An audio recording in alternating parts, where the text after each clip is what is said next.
Newsroom, pemerintah Tiongkok marah besar atas manuver Ketua DPR Amerika Serikat Nancy Pelosi yang nekat berkunjung ke Taiwan. Pemerintah Tiongkok bersiap meluncurkan aksi militer sebagai respon balasan atas kunjungan Nancy Pelosi. Untuk mengulasnya lebih dalam, kita sudah terhubung melalui sambungan Zoom dengan pengamat militer dan pertahanan Koni Rahakundini. Selamat sore Bu Koni. Selamat sore, apa kabar? Baik, alhamdulillah Bu Koni, langsung saja ini Tiongkok menggelar latihan militer besar-besaran di sekeliling Taiwan saat kunjungan Ketua Kongres Nancy Pelosi ke Taipei. Bagaimana analisis Anda soal simulasi perang yang dipertontonkan oleh Tiongkok ini? Saya kira itu suatu tindakan yang sangat wajar karena Amerika sendiri kan saat Nancy Pelosi mengunjungi Taiwan menggelar 4 perangnya termasuk satu kapal induk. Dan itu artinya bukan main-main ya. Kalau kita bicara satu kapal induk itu artinya satu flotila itu mengikuti kapal induk tersebut termasuk payung pelindungan udara. Dan kalau kita perhatikan memang Kementerian Luar Negeri China kan jelas-jelas menyatakan dari jauh sebelum kunjungan ini terwujud sudah mengutukkan. Apalagi kunjungan tersebut menjadi terwujud sangat mengutuk keras sebagai kunjungan yang disebut sebagai pelanggaran serius terhadap prinsip satu China. Dan disinilah kita harusnya mempertanyakan, memang tidak dilarang untuk apapun Amerika mau melakukan apapun. Karena itu kebiasaan Amerika Serikat. Tetapi pertanyaannya, apa pentingnya Nancy Pelosi datang ke Taiwan dalam situasi saat ini? Sekali lagi ini akan memiliki dampak parah pada fondasi politik hubungan luar negeri China dan Amerika. Dan yang paling penting adalah bagaimana ini akan merusak kedaulatan dan integritas teritorial China. Karena selama ini, dan kebetulan sekolah saya kan juga di Amerika juga di China ya, di Taiwan. Itu kita tahu betul bahwa Amerika selama ini selalu menyatakan bahwa prinsip Amerika adalah One China Policy. One China Politics. Dengan kunjungan Pelosi ke Taiwan ini menunjukkan bahwa Amerika memainkan kartu Two China Policy, which is pertanyaannya satu, apakah kemudian artinya Amerika interfering kepada urusan dalam negeri China? Ya kan, kalau Two China Policy berarti dia menganggap gerakan separat. Sekali lagi kita mesti paham ya, dari perspektif China, Taiwan itu adalah separatis, ya kan, negara yang membentuk sebuah daerah area. Ada kedaulatan China membentuk kedaulatannya sendiri, dan itu akan serius merusak perdamaian dan stabilitas bukan saja di area selat Taiwan, tapi ini akan mengirimkan sinyal kuat yang sangat salah kepada pasukan separatis tadi, tanda kutip ya. Untuk Indonesia, catatannya ini akan memberikan inspirasi untuk Papua. Ketika Taiwan saja mampu begitu, makanya Papua akan bisa. Kemudian yang mesti kita ingat, keamanan Indo-Pasifik. Kenapa keamanan Indo-Pasifik? Ini membuktikan selama ini pertanyaan saya selalu gitu loh. Kenapa sih sudah ada FPDA kemudian dibentuk The Quad, ya kan? Yaitu gabungan antara Jepang, Amerika, Australia dan India untuk keamanan Indo-Pasifik. Belum The Quad selesai, kemudian AUKUS. Walaupun AUKUS dinyatakan seperti kelompok untuk kecanggihan teknologi atau kerjasama teknologi, kalau kita membaca 11 poin perjanjian yang dicantumkan dalam AUKUS, itu sangat menguasai dunia maya, dunia dirgantara, antariksa, dan juga logistik serta industri pertahanan. Dan itu artinya kan kalau kita melihat rangkaian sebuah kekuatan perang, itu adalah dukungan jika diperlukan sesuatu tindakan keras di Indo-Pasifik. Itu kira-kira yang harus kita perhatikan. Dan kita harus juga, kalau saya lihat Indonesia ini kan dengan kepemimpinan Presiden Jokowi, betul-betul memainkan kartu yang selama ini kita selalu pegang teguh sejak zaman Presiden Soekarno ya. Bebas aktif. Dan yaitu bebas aktif dan non-alignment. Itu yang paling penting.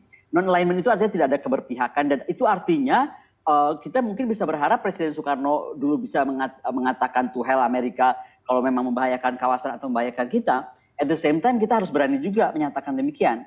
Karena kalau kita lihat dari semua konsepnya ini adalah 84% mungkin Amerika percaya China itu ancaman. Betul, karena mereka ada perang teknologi, ada perang utang Amerika kepada China juga besar sekali. This and that lah termasuk economic impact-nya ya. Makanya mereka selalu khawatir BRICS dan lain-lain. Tapi jangan lupa bahwa sebenarnya kita sendiri gak punya urusan gitu. Jadi kalau kita sekarang mengatakan bahwa masuk ke Taiwan ini berbahaya untuk kawasan, kita harus harus mampu mengatakan to hell Amerika, because this is our Indo-Pacific area dan we have to take care of our region. Ini daerah yang tenang. So far, walaupun China diberitakan seolah-olah akan mengancam, kita nggak pernah terancam kok oleh China. Secara langsung apa dilakukan oleh China gitu loh. Jadi kita juga harus mengingatkan ke pemerintah Amerika Serikat untuk tidak mengganggu kedamaian di Indo-Pasifik. Sama seperti halnya kita juga mengingatkan Taiwan, begitu ya Bu Koni ya? Karena begini, jangan dia pakai kartu Taiwan ini untuk ikut campur dalam urusan politik dalam negeri China.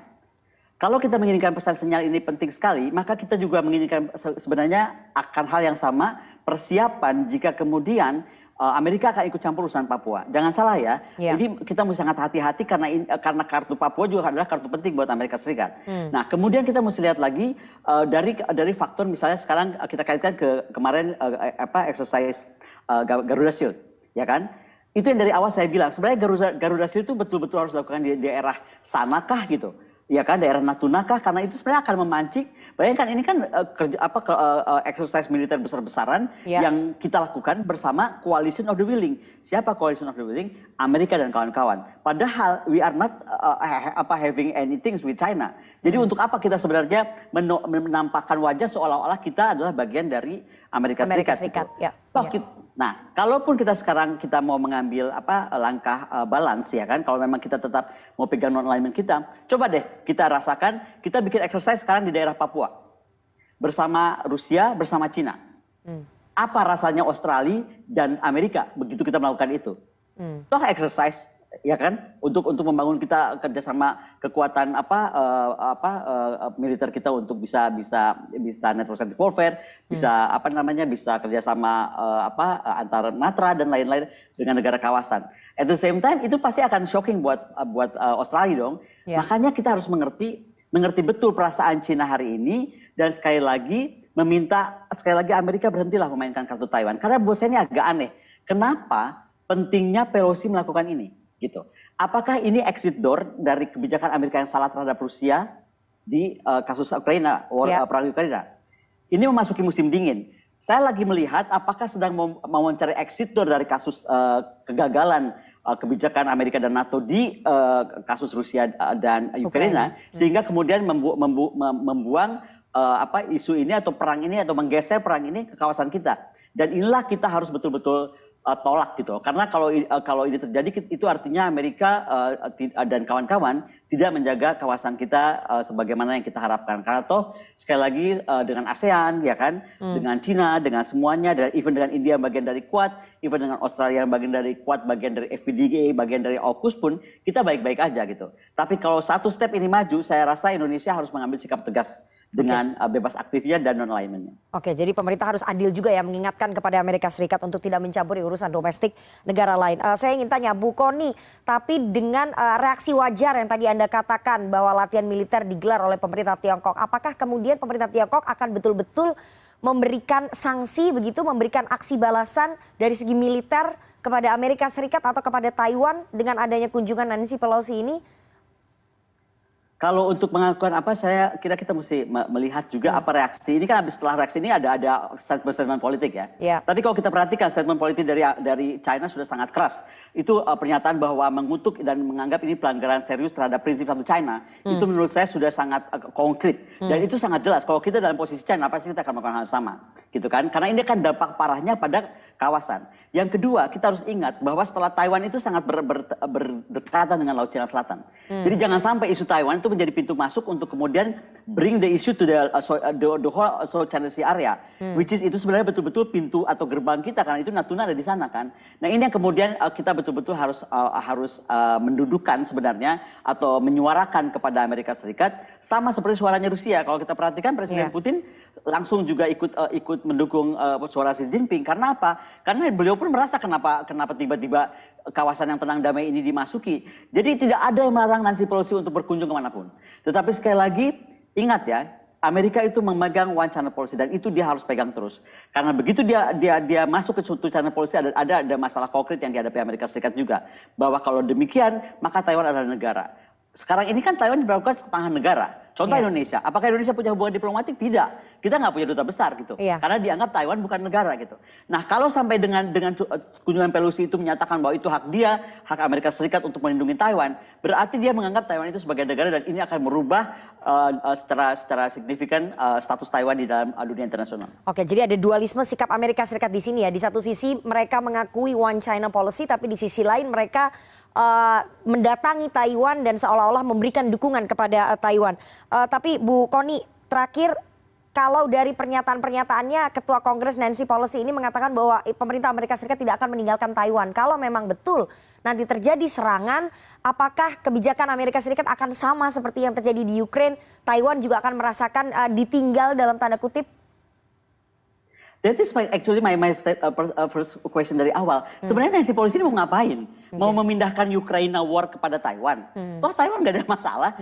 Saya pernah lama tinggal di Taiwan, saya tahu betul hubungan diplomatik Taiwan dengan China itu sangat baik dan nggak ada masalah. Perusahaan besar Taiwan banyak di China, demikian vice versa gitu. Jadi kenapa tiba-tiba Nancy Pelosi merasa harus ke sana dan mengeluarkan statement ada apa dengan Taiwan, Amerika akan datang. Emang Taiwan sedang diapain oleh China gitu. Nah ini yang saya merasa betul bahwa ini sepertinya Amerika Serikat dan kawan-kawan sedang mencari exit door keluar dari perang Ukraina dan Rusia. Karena di mata saya sebenarnya NATO itu udah kalah. Negara-negara NATO sudah kalah lah. Apalagi kita memasuki musim dingin ya. Kita akan lihat bagaimana perang dampak energi diberhentikan oleh Rusia. Dan menurut saya ini akan sedang cari gimana ya, caranya bingung ya. Udahlah kita pindahkan perangnya ke sebelah sana nanti supaya damainya pelan-pelan nggak kelihatan gitu. Atau wajahnya Amerika dan NATO itu terselamatkan. Ini yang tidak boleh dan kita sebagai negara yang sangat berdaulat dan kita memegang nexus ya, kita tuh negara fulcrum di kawasan, kita memegang line of communications. Jika ada apa-apa, maka jalur alki tengah kita itu alki timur barat kita itu pasti akan dibuka dan paksa buka oleh Amerika Serikat dan lain-lain. Ini yang kita mesti sekarang hati-hati. Dampak kita akan sangat besar. Be very careful, sekali saya ingatkan. Garuda Shield sangat sukses, kita harus sangat appreciate itu. Tetapi sekali lagi, Garuda Shield tidak boleh berdiri sendiri. Karena kalau kita hanya melakukan dengan Garuda Shield, maka itu akan dilihat kita telah mengambil posisi sebagai bagian dari Amerika Serikat. Sementara kita bukan bagian dari Amerika Serikat, tidak mendapatkan keuntungan apa-apa menjadi, kalaupun dianggap bagian dari Amerika Serikat. Sekalian kalau memang kita memang mau mengambil posisi, ya sudah. Kalau memang kita harus bergeser, ya kan? Ini adalah pernyataan presiden yang harus menentukan, bukan lagi menteri luar negeri malahan. Sudah harus presiden bahwa kita misalnya meninggalkan non-alignment kita bergabung dengan Amerika. Itu harus dinyatakan. Tetapi sekali lagi perjuangan Presiden Soekarno dulu ya kan dan membuat Indonesia terkuat di bumi bagian selatan di tahun 60 itu karena posisi non-alignment kita dan itu harus kita jaga penuh.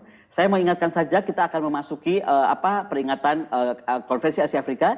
Ketika Konferensi Asia Afrika di Bandung ada Dasar-Sila Bandung. Satu poin yang paling penting dari Dasar-Sila Bandung adalah Indonesia menolak aliansi pertahanan di dunia ini, dimanapun di dunia. Karena dianggap oleh Presiden Soekarno aliansi pertahanan itu membuat dunia tidak seimbang.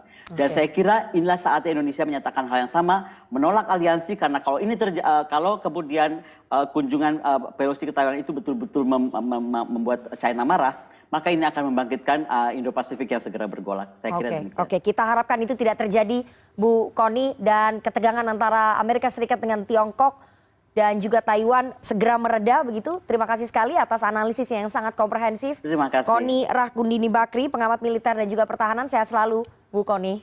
Terima kasih, selamat sore. Bu Kony.